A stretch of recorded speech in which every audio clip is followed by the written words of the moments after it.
Muito boa noite! Gazeta Esportiva está no ar e comigo no estúdio estão, olha que dupla raiz, Alex Miller, nosso super jornalista, comentarista, tem a faca afiada ali nos dentes, não perdoa a marca. E ele, Alexandre Silvestre. Oba! Obrigado por me aguentar. Vocês não estão vendo, mas Osmar Garrafa também está nos nossos estúdios hoje, acompanhando tudo aqui nos bastidores do xerifão do Mesa Redonda. Hoje a gente também vai falar sobre a suspensão da reunião que votaria o impeachment do presidente Augusto Melo no Corinthians. O Thiago Salazar está na Neoquímica Arena para te deixar muito bem informado sobre esse assunto e também sobre o jogo de hoje do Timão contra o Bahia. E vai ter palpitômetro, vai ter palpitômetro. Hoje é dia de trazer também, Silvestre, as informações sobre o planejamento do São Paulo para a próxima temporada. E aí? O time está buscando muitas peças. E ainda também o Palmeiras, que está, correndo atrás do título do Brasileirão. Será que dá? Será que não dá? Vamos falar muito sobre isso aqui. Mas perdeu a Copa do Brasil para nós. Hahaha, sub-20. A gente volta daqui a pouco. De volta por aqui, pessoal. Começamos o programa seguindo direto para a Neoquímica Arena. Falamos ontem aqui no Gazeta Esportiva sobre a votação do impeachment do presidente Augusto Melo no Coringão. A reunião foi adiada. Pois é, foi só acabar o Gazeta Esportiva 7h03, aconteceu algo. O Thiago Salazar chega para explicar o que sucedeu. Boa noite, Salazar. Boa noite, Michele, para você, para todo mundo que está acompanhando o Gazeta Esportiva. Exatamente, Michele.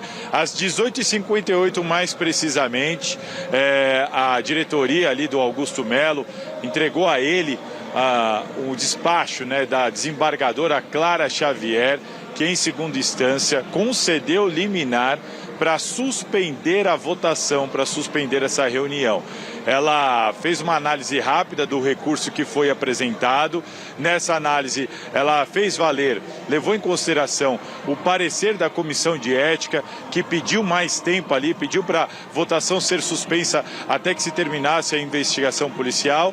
Ela fez valer esse parecer da Comissão de Ética, entende que seria muito difícil para o Augusto depois reverter, caso fosse necessário, caso tivesse alguma coisa errada, e por isso ela decidiu que caberia postergar essa discussão e não votar ontem como estava previsto. Isso foi assim aos 45 do segundo tempo, todo mundo preparado para começar a reunião e eles chegaram com essa liminar. A reunião foi cancelada, o Augusto Melo e seus apoiadores então foram para a rua. A gente tem as imagens aí do Osmar Menezes, as fotos do Zizal que mostram o momento que eles foram para a rua e comemoraram ali com os torcedores que estavam lá e que não queriam que a votação também acontecesse. Apesar de toda a euforia, de toda a comemoração, isso tem um motivo claro. Muito provavelmente, como eu disse ontem, o Augusto Melo perderia esta votação no Conselho, ele seria afastado muito provavelmente. Ciente disso, houve essa comemoração efusiva pelo fato de não ter acontecido a votação. Só que o caso não acabou. A informação que eu tenho é que opositores já estão preparando um novo recurso para derrubar essa liminar, porque eles entendem que foi cumprido o estatuto, o Conselho Deliberativo ele é soberano, é ele quem decide, é ele quem vota a destituição. A comissão de ética, ela é só uma comissão de apuração e de caráter opinativo, não é ela quem determina, é o Conselho Deliberativo. Então há um entendimento até de que não deve ser difícil derrubar essa liminar.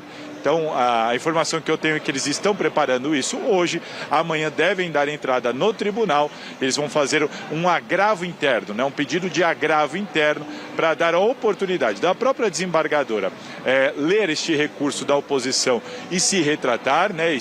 E soltar um novo comunicado, um novo despacho, ou então de repente o colegiado da turma se manifestar em favor deste recurso. Se isso acontecer, e a tendência é que aconteça, imediatamente Romeu Tuma Júnior vai marcar a eleição, porque ela não foi adiada e nem anulada, ela foi apenas pausada e suspensa, então nem precisa daquele protocolo todo. Se cair essa liminar, imediatamente o Romeu marca para 2, 3 dias depois a votação, e aí de novo os conselheiros serão convocados para então votar o afastamento ou não do Augusto Melo. O que chegou para mim é que, inevitavelmente, isso vai acontecer. A situação só foi postergada e agora a gente não sabe exatamente para quando. Vamos ter que ficar aqui de olho e em cima, mas muito provavelmente amanhã esse recurso vai ser apresentado para derrubar a liminar, Michele. Obrigada, Salazar. E é complicado, né? Porque é uma novela, né? Só vai se postergando, e aí não resolve.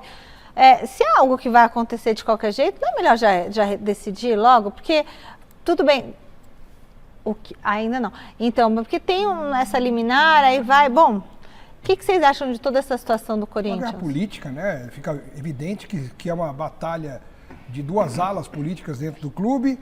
Uma não gosta da outra e um quer prejudicar o outro e normalmente quando isso acontece as pessoas ou parte delas pensa muito mais nos interesses políticos do clube do que no próprio time, na própria instituição e é claro que isso aí acaba desviando o foco, atrapalha, não é legal. O próprio presidente, que é o responsável por comandar o clube, fica com a cabeça conturbada, de repente ele já poderia estar mais tranquilo para fazer um planejamento para o ano que vem, sentar com diretores, conversar sobre elenco, com o técnico, mas aí imagina, na cabeça do cara, pô, querem me tirar daqui, eu tenho que me preparar para me defender, constituir advogado, ir atrás do processo, ver o que está acontecendo, então fica muita coisa na cabeça de quem manda e, consequentemente, com isso, o foco, que seria o bem do clube, fica desviado.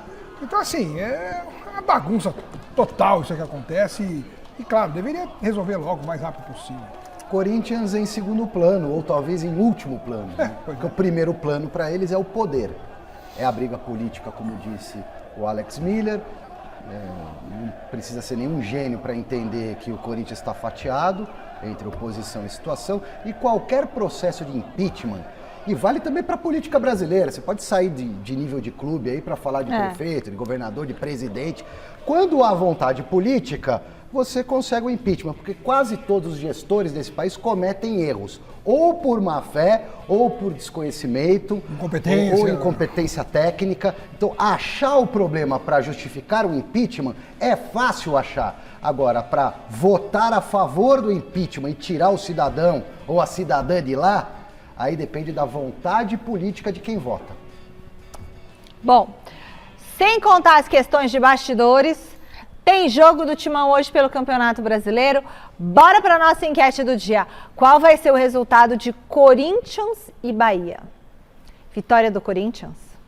Empate ou vitória do Bahia? Para participar da enquete é só entrar no site gazetesportiva.com e deixar a sua opinião. Mas agora eles não vão falar. Não vão votar na enquete? Não vão. Não? Ah, queria ter... Porque tem palpitômetro! Opa, agora sim! Meu quadro preferido!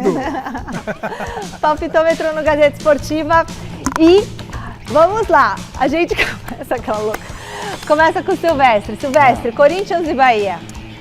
Olha, o Bahia nos últimos jogos perdeu aqui, a grande maioria. Vem de uma vitória, mas perdeu 5 de 8 jogos últimos aí.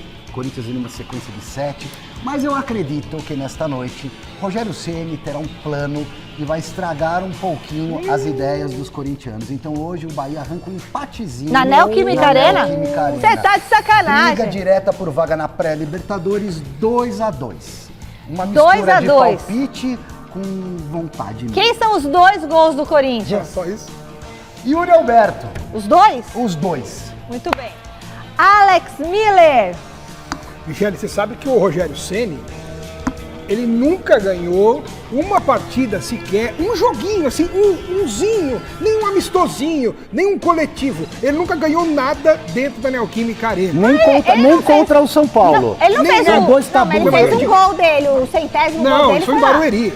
Não foi o 100º gol da carreira dele na Neoquímica Arena? Não, foi Barueri. Mas tem alguma coisa que foi na Neoquímica Arena? Arena? Só derrota. Ele só tomou pancada na Neoquímica Arena. Como jogador, ele nunca ganhou. Como técnico, ele nunca ganhou. Ele deve ter testado.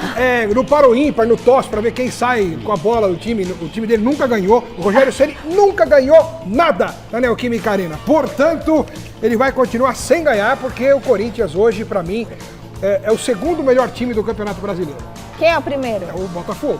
Ah, nossa. Em termos de momento, de fase, de confiança, de atuação, Desempenho. de empolgação, de desempenho. Tá Sequência melhor até de do que o Inter. vitórias. O Inter é o líder do retorno, o Corinthians é o 5º colocado do retorno, mas se você pegar um recorte dos últimos 7, 8 jogos, o Corinthians está atropelando. 7 vitórias seguidas. O Corinthians está atropelando todo mundo. Como é que vai empatar com o Bahia? Você tá maluco? Eu acho que vai. Continua sem qual ganhar placar? lá na Neoquímica Qual o Rogério Ceni. Mas vai arrancar um empatezinho hoje. Lembrando que palpite é palpite, torcida é torcida. Eu misturei as duas coisas. Eu não misturo. Eu acho que aqui é palpitômetro, não é Parabéns. torcidômetro. Você ainda não Parabéns falou pra qual você. é o seu palpite. Tem que falar agora? Tem. Bahia 1, Corinthians 0. Não, 0 não. Como você falou Corinthians? Calma, é eu tô pensando no palpite, né? Bahia 1, Corinthians 3, vai. E quem faz os 3? Um do Yuri Alberto, um do Garro e um do Gustavo Henrique de cabeça. E o Memphis? O mês vai dar duas assistências. Maravilhoso. E Bom, agora? O Thiago tá feliz Salazar, assim? estamos muito felizes. Estamos muito felizes. Vai, Corinthians, porque eu vou dizer uma coisa. Eu sempre acreditei no Corinthians. Quando todo mundo dizia que ia cair, eu falei, não cai porque é Corinthians. Eu sempre acreditei. O que é, diretor? Quando que eu falei? Olha aquela que começa a brigar O que aqui. tem que é coisa? Já caiu uma vez, o Palmeiras que é Palmeiras Mas já não caiu ia duas. cair, mas é Corinthians. Então é o seguinte, eu não vou enrolar aqui não. É 2-0 Corinthians, tá 2-0? É 2-0 Corinthians. Gol do Yuri Alberto, gol do Memphis Depay.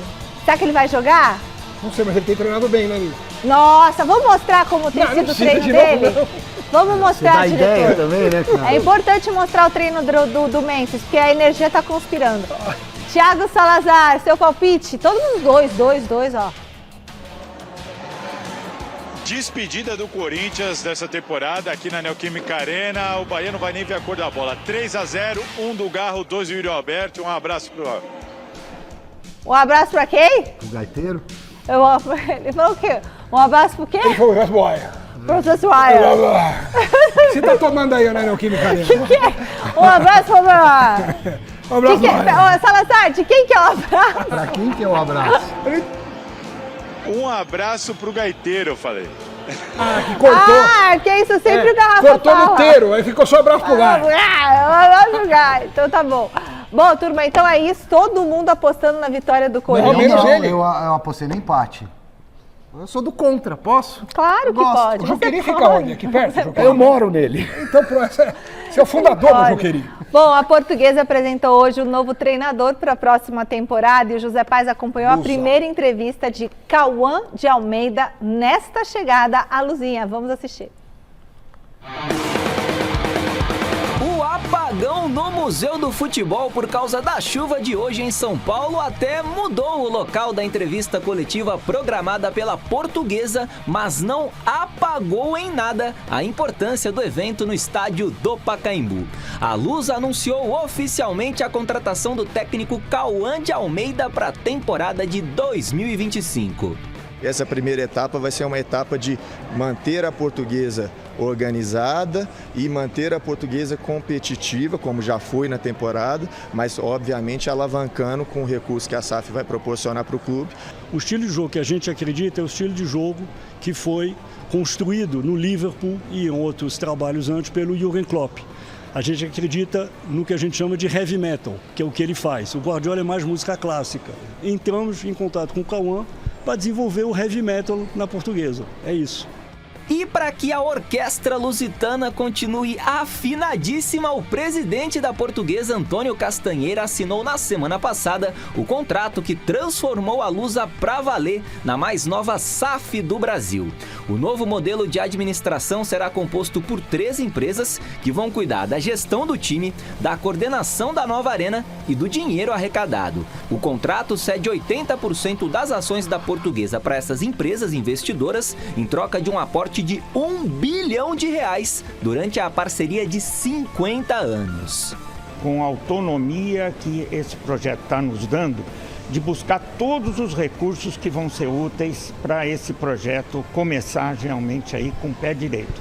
E ó que 2025 promete ser um ano bastante importante para a Portuguesa. O clube vai disputar o Campeonato Paulista, a Copa do Brasil e a Série D do Campeonato Brasileiro. e o nosso principal objetivo do ano é justamente o brasileiro da Série D, né? É promover ao torcedor essa alegria de quem sabe o acesso à Série C. Então nosso foco é fazer um Paulista equilibrado, nos dando uma sustentação de permanência. Copa do Brasil, se permitir, nós vamos passar, e na questão do brasileiro realmente nós vamos entrar com muita força para garantir, quem sabe, o acesso final do ano.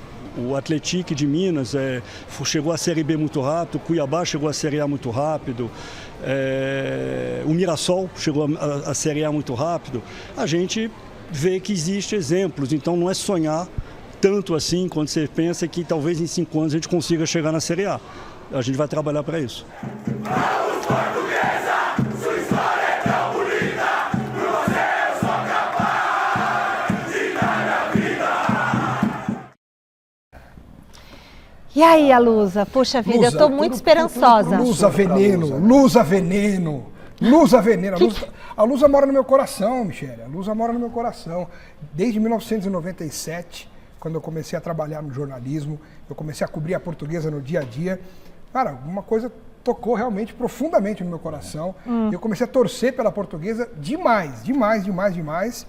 E não é só assim, eu tenho uma simpatia. Sabe quando você fala, Portuguesa é um time simpático. Para mim não tem nada de simpático. Eu torço mesmo, ferrenhamente, acompanho os jogos da Portuguesa, todos os jogos, e eu fico muito feliz que ela esteja respirando de uma maneira diferente e prometendo, pelo que a gente está sentindo aí, se resgatar, se auto-resgatar para voltar a participar do cenário principal do futebol brasileiro. E com uma grana dessa entrando, se for bem planejado, bem executado, bem aplicado esse dinheiro, acho que em poucos anos a Portuguesa pode voltar a sonhar em figurar na Série A do Brasileirão. É o que eu espero, é por isso que eu torço.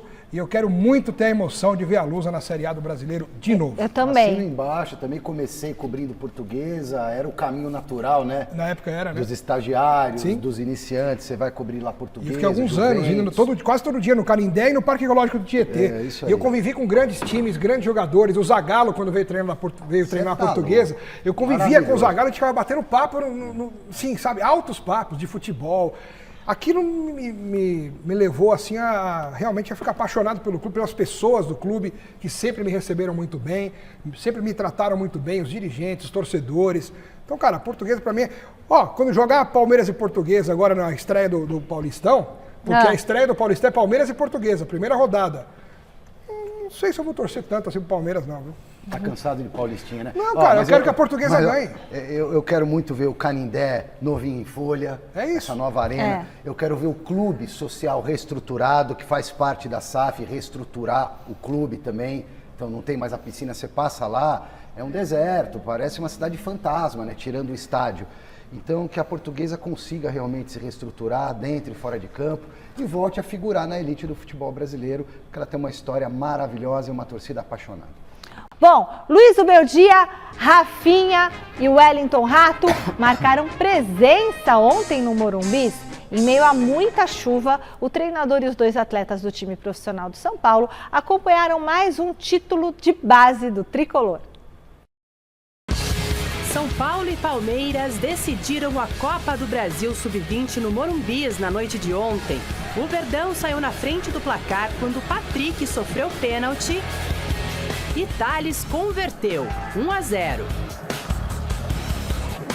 A vantagem alviverde no marcador ficou ainda maior aos 31 minutos da etapa inicial, com Luigi, após cobrança de escanteio. O árbitro de vídeo checou um possível impedimento no lance, mas o gol foi validado, sim senhor. Quem deixou o tricolor vivo na partida foi o Rian Francisco.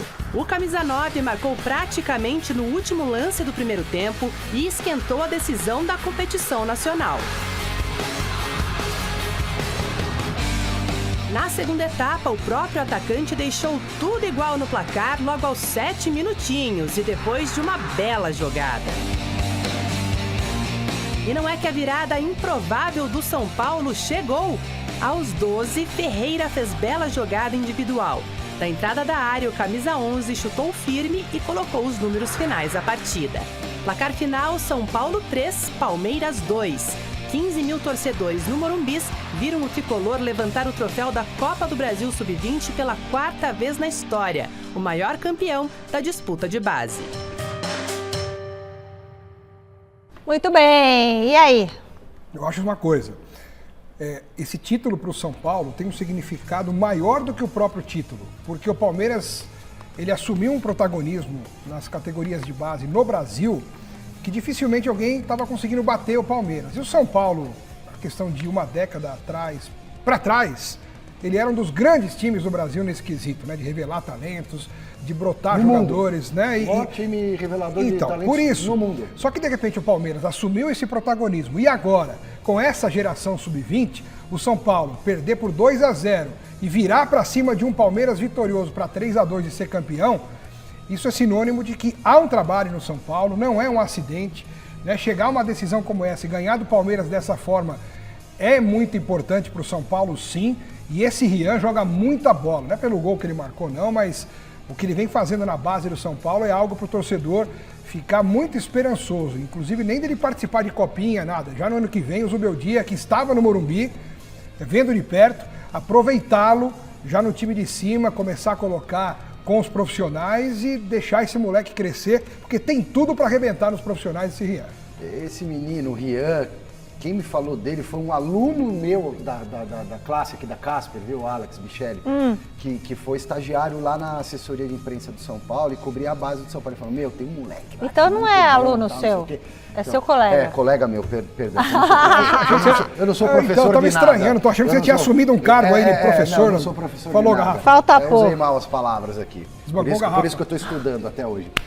Então, que esse moleque era muito bom. Aí eu comecei a ficar atento dos jogos dele. Realmente ontem, né, numa Deu pra decisão, ver, né? O moleque brilhou, fez os 2 gols que recolocaram o São Paulo na briga. Mas eu, que gosto muito da lateral direita, uma posição escassa no futebol, acho que mundial, e eu que fui lateral direito, garoto. E dos bons, né? E dos bons, muito bons mesmo, pra valer. O Pebolim, você não perdia uma jogada ali. Não vem ironizar, Nem no você botão. nunca me viu de jogar de lateral direito quando eu era jovem. Eu era um baita lateral, aliás eu fazia a função de 2, de 5 e de 8. Mas você é jovem ainda. No espírito.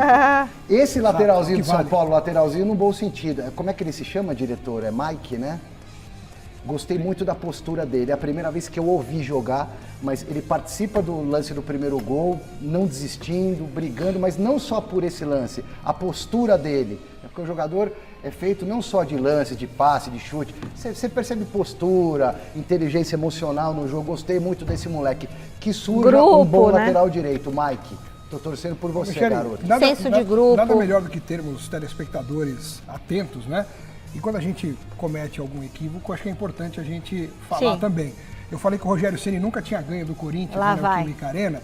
E ano passado, a questão de quase um ano, foi no dia 24 de novembro, o Bahia meteu 5-1 no Corinthians, dentro da Neoquímica Arena. Era com o Rogério Ceni? O Rogério já era o técnico do Bahia. Então, desculpa aí, Rogério, staffs do Bahia. Você quer mudar o seu palpitômetro? Então, mediante tudo isso que eu Quanto falei... foi a única vitória do Rogério lá? 5-1. Nossa, que vitória, então, assim, hein? já que aconteceu Qual isso, era o time? o meu palpite era 3-1. O meu palpite, então, agora passa a ser 3-1 pro Corinthians também. Tá bom.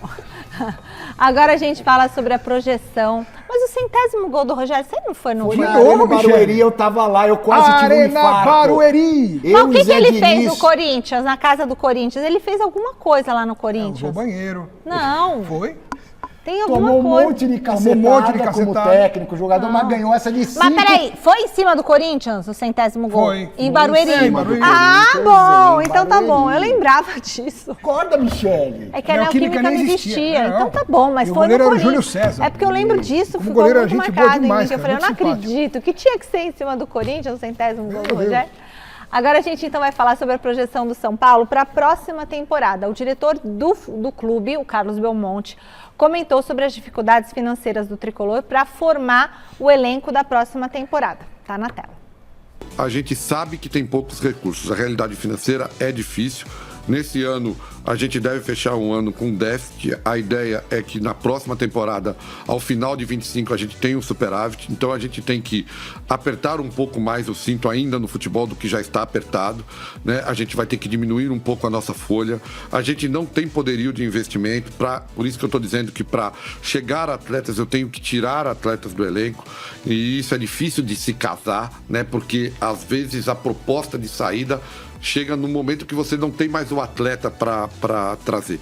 Então a gente tem que fazer essa adequação, então a gente vai ter um ano bastante difícil, mas o fundamental é tentar manter as coisas em dia. Essa é uma preocupação de todos nós no São Paulo. A gente encontrou o São Paulo com muitas dificuldades, com muitas imagens atrasadas. A gente está tentando, e com muita dificuldade, manter isso o mais ajustado possível, tentar terminar o ano sempre com isso ajustado. De novo, nós estamos nesse esforço. Então, assim, vai ser um ano difícil, não vai ser um ano fácil do ponto de vista financeiro. Mas nada que a gente não esteja habituado. O torcedor não precisa se assustar, porque já tem sido assim. A gente já teve muita dificuldade. Então, a gente vai continuar e o nosso time vai ser competitivo. Eu não tenho dúvida que será competitivo. Concorda com o Belmonte? Eu acho que sem trazer uns bons reforços é difícil o time ser competitivo no nível do Palmeiras, do Botafogo, do Flamengo. Não vai. O São Paulo daqui a pouco, quando piscar o olho, a dívida vai bater 1 bilhão. Do São Paulo? Vai bater 1 bilhão em pouco tempo. Então o São Paulo tem que realmente enxugar as despesas, vender jogadores, deixou de vender agora para ser campeão, conseguiu conquistar aí uma Supercopa, conseguiu o ano passado a Copa do Brasil. O próprio Júlio já deu declarações dizendo que a estratégia foi essa mesmo, a gente vai segurar mais um pouco para tentar ganhar campeonato e depois fazer a faxina financeira com esse fundo e tal. Agora, se você quiser fazer a faxina, você vai ter que avisar o torcedor, como aparentemente a diretoria está fazendo. Tocou num ponto que eu queria falar. É o seguinte, porque eu acho o São Paulo competitivo. Esse time de hoje, jogando o máximo que ele consegue, o máximo que ele pode, ele compete de igual para igual, Alex. Compete. Então, é que não dá para jogar sempre no máximo. E avisar a torcida, vamos tentar continuar nessa pegada, não vai dar para reforçar muito. Só esse detalhe, Mi, só esse detalhe. O torcedor do São Paulo precisa ter consciência de que é isso que vai acontecer. Alex, seu comentário sobre o São Paulo. Não, então, rapidinho. Acho que o torcedor do São Paulo é quem vai sofrer mais no ano que vem. Por e o conta do Corinthians? Panorama. Nós vamos falar do São Paulo agora. Eu sei, mas você falou que vai sofrer mais. Desse panorama dentro do São Paulo, entre jogadores, comissão técnica, diretoria e torcida, quem vai sofrer é a torcida. Porque os jogadores vão tentar, vão trabalhar, a diretoria vai tentar se segurar para não gastar dinheiro que não tem, mas quem sofre com tudo isso é o torcedor. É quem vai ficar ali esperando um time ainda mais forte, mas com esses discursos todos ele vai ter que acabar se conformando que o São Paulo não vai contratar jogador, não vai contratar grandes nomes, não vai contratar nada para acrescentar no grupo atual. Então, o que tem que fazer? Torcer para que esse time seja mantido, pelo menos, ou aí, se alguém for vendido, aproveitar o dinheiro de uma venda para tentar contratar pontualmente uma reposição. Mas é nessa base, nessa toada, então é um time que não acho que seja para ganhar campeonatos ano que vem. É para fazer boas campanhas, para de repente num mata-mata aí, chegando mais à frente, mas numa competição de regularidade, vai ser muito difícil bater de frente com outras equipes que já estão superiores ao São Paulo. Mas no mata-mata dá para encarar. Dá. Porque justamente é aquela história de mata-mata, né? Isso, 2 jogos e tal, você particularidades de um mata-mata. Se você pega a campanha do São Paulo aí, na Libertadores, por exemplo, por um detalhezinho não passou pelo Botafogo. Sim. Né? Ficou no caminho. Mas eu posso falar uma coisa, eu acho muito bacana o Belmonte ter falado assim, com essa transparência, vocês não acham? É fundamental, não só ele, como o presidente Júlio Casares, é jogar limpo com a torcida. Vocês querem um time, um clube renovado, oxigenado financeiramente, a gente não vai conseguir reforçar agora, nesse momento, vamos tentar manter uma base mais ou menos forte para disputar, ter competição. E acrescento ao que você disse, Alex, se for contratar, não pode errar, porque vai ter uma balinha na agulha só, então precisa reforçar, vai investir num cara ou em 2 jogadores, não dá para errar. E pode aproveitar a base. Ganhou a Copa Sub-20, Copa do Brasil agora. Não que título signifique jogadores talentosos para jogar no time de cima. Base não é só para ser campeão, base é para revelar. Mas de repente dá mais oportunidades para os meninos também. A base do São Paulo era tão boa, né? Agora a gente só ouve falar da base do Palmeiras. Então por isso que eu falei que o título do São Paulo ontem contra o Palmeiras tem um significado especial para o clube, né? É você ganhar de um time que vem arrebentando na base há muitos anos. Então eu acho que dá para aproveitar jogadores de lá. Claro que dá. Porque muitas vezes você vai buscar um jogador caro aí no mercado, mesmo aqui na América do Sul, você busca lá um cara de 10, 20 E o cara da base, milhões, ele tá com vontade. E você tem um menino, porque esses jogadores hoje são todos meio jogadores padrão, É, desculpa, é sabe? É tudo verdade. meio robozinho, Verdade. cara. Então, pra ficar gastando 10, é o que o Palmeiras faz no profissional. E muitas vezes é criticado. Ah, mas tem que contratar não sei o quê.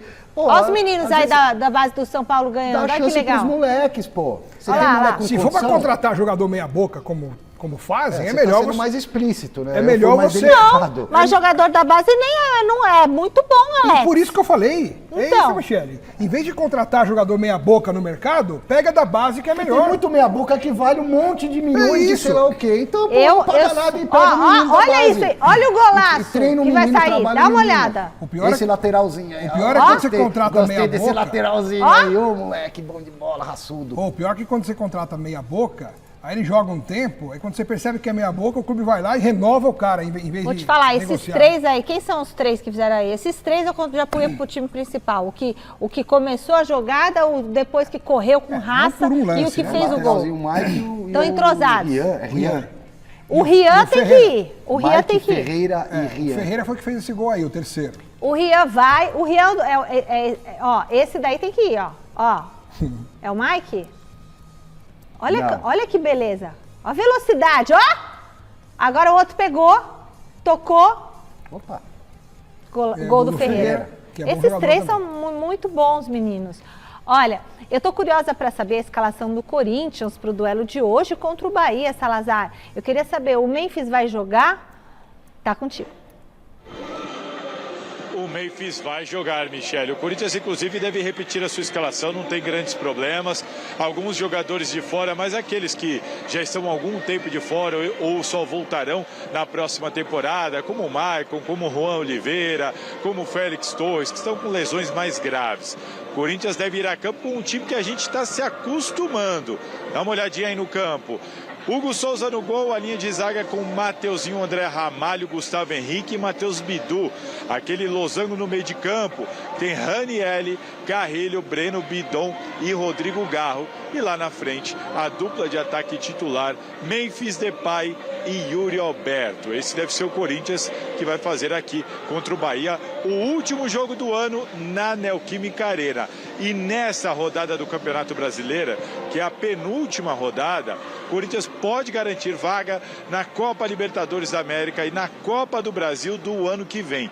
O que precisa acontecer? É só o Corinthians ganhar do Bahia por qualquer placar e o Palmeiras perder para o e o Palmeiras vencer o Cruzeiro lá em Minas. O Palmeiras pega o Cruzeiro amanhã, 9h30 da noite, fora de casa. Se o Palmeiras vencer lá e o Corinthians hoje vencer aqui, já era. O Corinthians garantirá, sim, vaga na Copa Libertadores e na Copa do Brasil do ano que vem. Lembrando, se ficar para a última rodada, o que é interessante? Hoje a rodada começa com Bahia com 50 pontos, Corinthians com 50 pontos, Cruzeiro com 49 pontos. É assim que começa a rodada. Na próxima rodada, o Bahia vai receber o Atlético Goianiense, um jogo teoricamente mais fácil. O Corinthians vai visitar o Grêmio. E o Cruzeiro vai visitar o Juventude lá em Caxias. Então as missões de Corinthians e Cruzeiro, em tese, mais difíceis do que a do Bahia na última rodada. Por isso, tão fundamental para o Corinthians vencer o Bahia aqui. Mesmo que o Palmeiras não vença lá o Cruzeiro e fique para a próxima rodada, quem sabe o Corinthians vai para o Sul, podendo ali com um empate garantir a sua vaga, ou dependendo da combinação de resultado, até com uma derrota. Mas iria mais tranquilo se vencer aqui o Bahia hoje. Vou pedir para o Osmar Menezes mostrar para vocês a Neoquímica Arena. Muito vento por aqui, já choveu, já parou, o gramado está bastante molhado. A partida começa às 8 horas da noite, então padrão, dia de semana, 8 horas da noite, aquela coisa, o torcedor vai chegando durante o estádio do primeiro tempo. Essa é a tendência, normalmente é assim que acontece em jogos desse horário durante a semana, mas aquela promessa de casa cheia, mais uma vez, todos os ingressos vendidos para o jogo do Corinthians.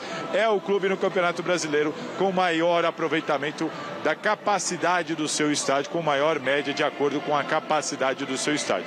O pessoal tá ali já no gramado, aquele pessoal que tá ali no gramado é do Bahia, se eu estiver enxergando bem, é o pessoal do Bahia, tá ali dando uma olhadinha no gramado para ver como é que tá, mas mais uma vez, como a gente pode ver, o gramado da Neoquímica Arena tá um espetáculo.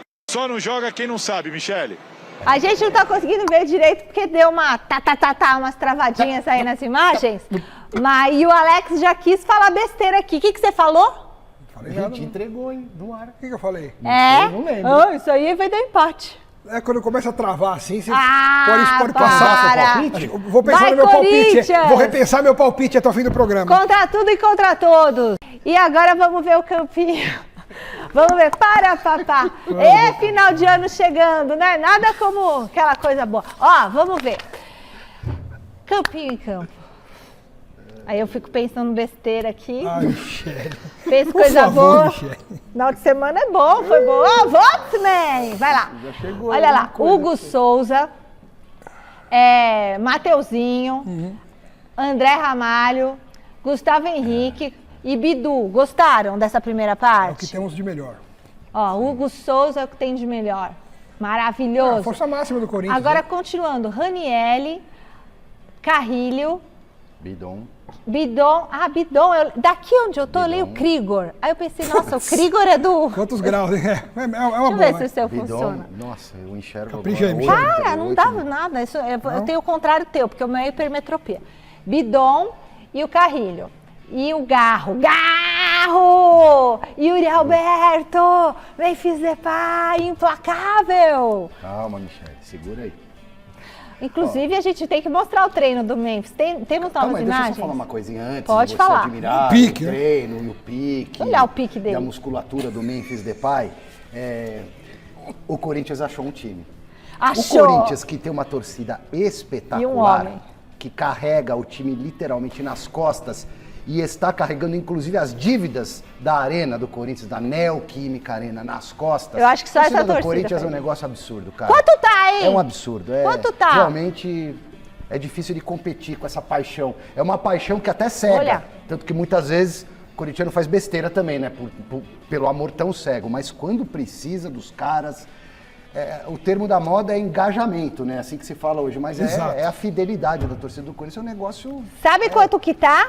fora do comum. Chuta quanto tá. 30 milhões já? Chuta. Quem acertar ganha um carro 0 km. 27 milhões. 32 milhões. Erraram. 24.869.000.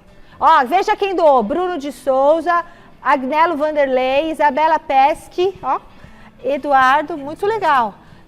Alexandre Silvestre! Não é verdade. Ai, Eu brincadeira. doei para a reforma do Morumbi século XXI. Não sei Nossa, se vocês se lembram que disso. lembro. No final dos anos Messias, 90. Eu tenho Miguel até hoje o Ferreira. adesivo e a camisa do Morumbi século XXI. Sabe aquela que não vaquinha- saiu do papel, Sabe a vaquinha aliás. do Wesley pro Palmeiras contratar? É. Eu não doei.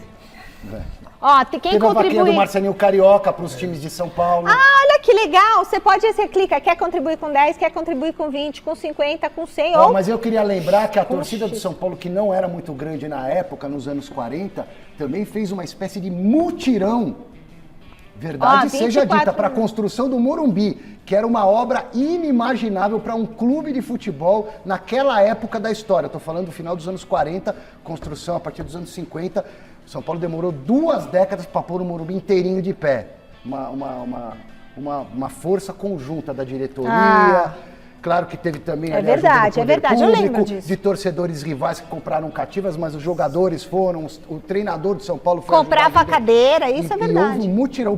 Bom, enfim, teve gente que levou até concreto, cimento, tijolo para ajudar a subir o Morumbi. É isso aí. O São Paulo também fez uma façanha gigante lá atrás.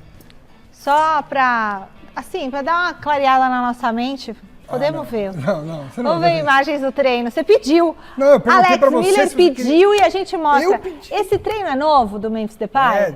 2 meses atrás. Não, tem treino em imagens novas? Porque tinha que fazer um compilado, diretor. Já que tirou bastidores. Um compilado, deixa eu ver. Olha lá, Julia, o que você acha, Julia, do Memphis Depay? Dá uma olhadinha ali, ele treinando, tá vendo? Você é corintiana? Não é corintiana. A Júlia está assistindo nosso programa hoje aqui. Olha lá, interessante lá. Ajeitou. Cadê o piquezinho? É isso. Deu uma puladinha, tocou a bola. Não, ajeitou ali. Deu uma ajeitadinha na bola. Olha lá, ajeitou de novo.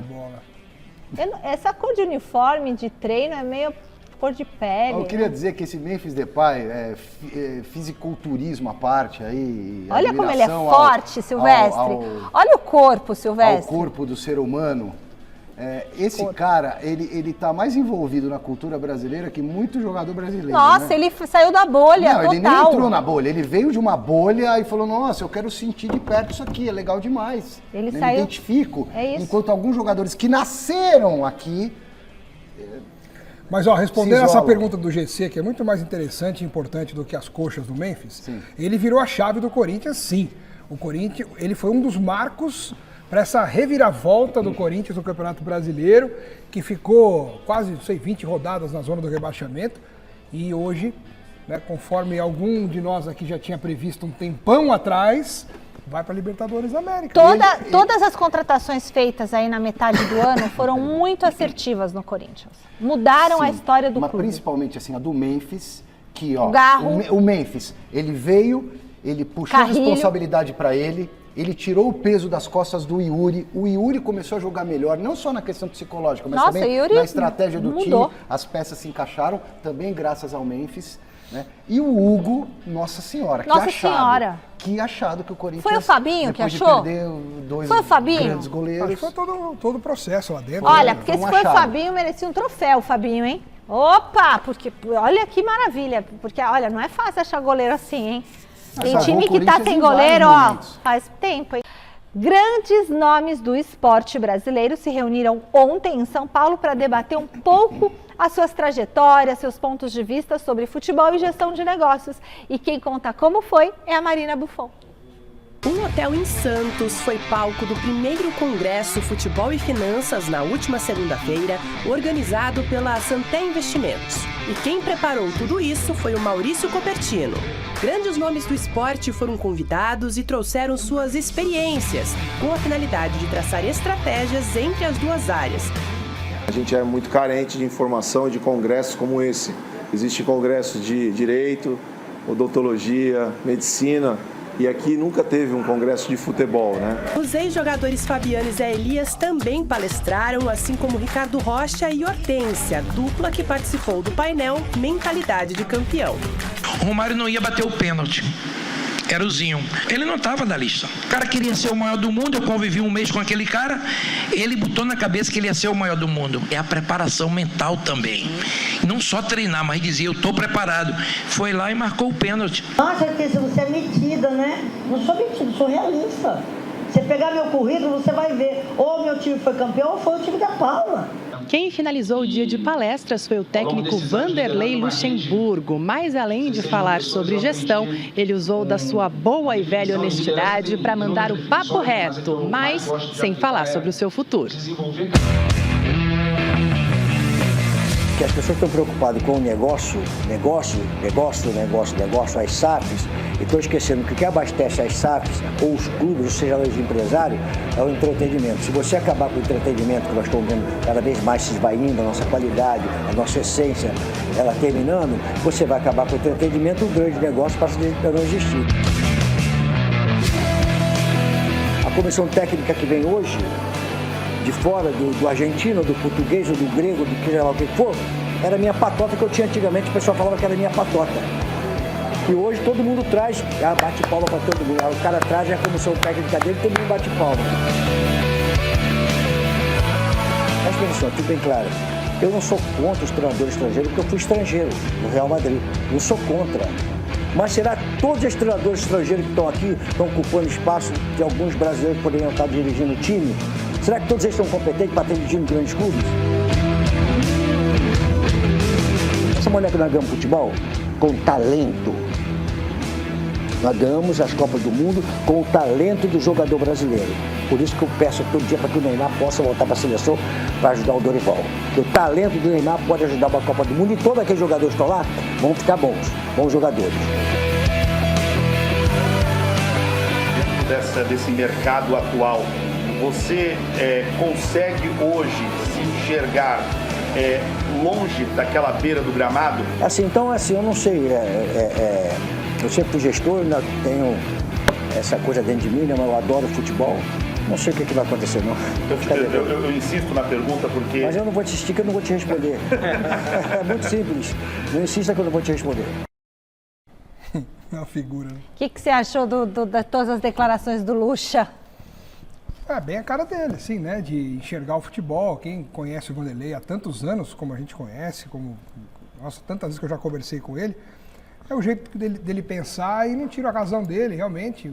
O futebol é entretenimento e o dinheiro que gira em torno do futebol vem a partir de um lazer, né? Que o futebol é um lazer, mas é preciso ser encarado de uma maneira séria e competente, não usar o lazer como se fosse algo assim que... Desculpa, né? Para ter responsabilidade até às vezes de gestor que contrata, você vai gastando. Exatamente. Se você empobrece o futebol, você acaba quebrando um pouco essa engrenagem que funciona para o futebol chegar até o seu produto final, que é o torcedor, que é o cliente, que é o consumidor, que é quem está do outro lado.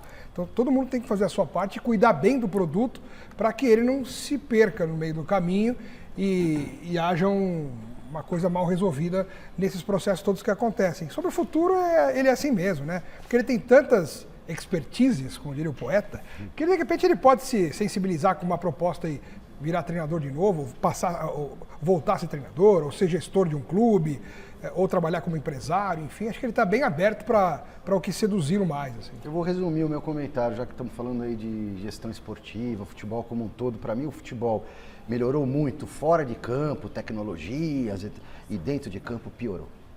Por quê? Piorou? O nível dos jogadores diminuiu, o nível da arbitragem diminuiu, o VAR virou muleta para juiz, para mim estragou boa parte do jogo de futebol. As novas condutas, não pode nada, não pode comemorar, não pode provocar, não pode isso, não pode aquilo. Isso eu concordo. Sabe? Então, pra mim, ficou chato pra caramba. As entrevistas são chatas, o sistema tá um saco, você não consegue mais conversar com o jogador. Qualquer pé-de-breque aí virou uma super estrela, entendeu? Então, pra mim, piorou. Eu acho que o futebol ele melhorou muito comercialmente, isso é indiscutível. Mas tá chato. Sabe? Perdeu São muitas limitações, perdeu né? muito da Engessou. Perdeu a espontaneidade. E vale para todo mundo, sabe? Vale para todo mundo. É a mesma notícia. Robotizaram o futebol. Enquadraram, botaram um quadradinho assim, ó, agora é entradinha. É tudo protocolo, sabe? Tudo protocolo. Música de protocolo, entrada protocolar, entrevista protocolar, jogo protocolar. Vamos falar do Palmeiras por aqui? O Verdão ainda não desistiu de buscar o título do Campeonato Brasileiro, não. E tem que focar no duelo de amanhã contra o Cruzeiro. Ô Silver, o que você tem de novidade? Bom, o Abel Ferreira talvez faça uma mudança no ataque, viu, Alex? Você deve estar por dentro também, como jornalista e palmeirense que é, esse jogo decisivo. O Palmeiras precisa ganhar. A conta é muito simples, né? Venho falando isso, todo mundo já sabe, mas não custa reforçar. É ganhar do Cruzeiro, torcer pro Botafogo perder pro Inter, jogo no Beira-Rio. Palmeiras reassume a liderança e joga por uma vitória contra o Fluminense em casa na última rodada. Botafogo vem motivado, tal, tem a tal da ressaca. Pra mim, é uma ressaca positiva. Pode jogar leve, só não pode perder o foco, pensando pelo lado do Botafogo. Em relação ao time do Palmeiras, Marcos Rocha e Gomes suspensos, o Abel deve colocar a Mike na direita e Murilo junto com o Vitor Reis, e eu acho, porque a gente não consegue ver treino, que o Flaco Lopes volta ao comando do ataque. O Abel deve colocar uma novidade ali na frente. Talvez até o Felipe Anderson perca a vaga de titular. Eu também acho que o Felipe Anderson vai sair do time e o Maurício vai jogar. Não sei, eu tô achando que o Maurício vai jogar. Mas eu particularmente colocaria o Dudu, por mais que ele não vá ficar no Palmeiras ano que vem, mas ele tá lá ainda, tem que ajudar nesse final. E eu colocaria o Dudu, que pra mim, desses que estão no banco, é o que tem mais qualidade, mesmo com meio joelho, ele é melhor que Lázaro, melhor que Rony, melhor que Felipe Anderson hoje, enfim. Mas é isso. E extracampo, a polícia prendeu hoje 10 integrantes da torcida Mancha Verde, Mancha Alviverde, a principal torcida organizada do Palmeiras. A investigação continua a respeito daquela briga que teve, acho que em outubro, né, na rodovia Fernão Dias, entre Máfia Azul do Cruzeiro e a Mancha Verde, uma retaliação do que aconteceu 2 anos atrás. Nesse confronto mais recente morreu um cruzeirense, dezenas de feridos. A polícia está investigando, tem vários mandatos de prisão preventiva e 10 já foram presos, restam 8. Tá? Eu não vou chamar esse povo de torcida, de torcedor, tá? Não. É assassino, criminoso, não sei o quê, que veste a camisa da torcida organizada. Resultado da enquete, qual vai ser o resultado de Corinthians e Bahia? Vai ganhar nada o Bahia.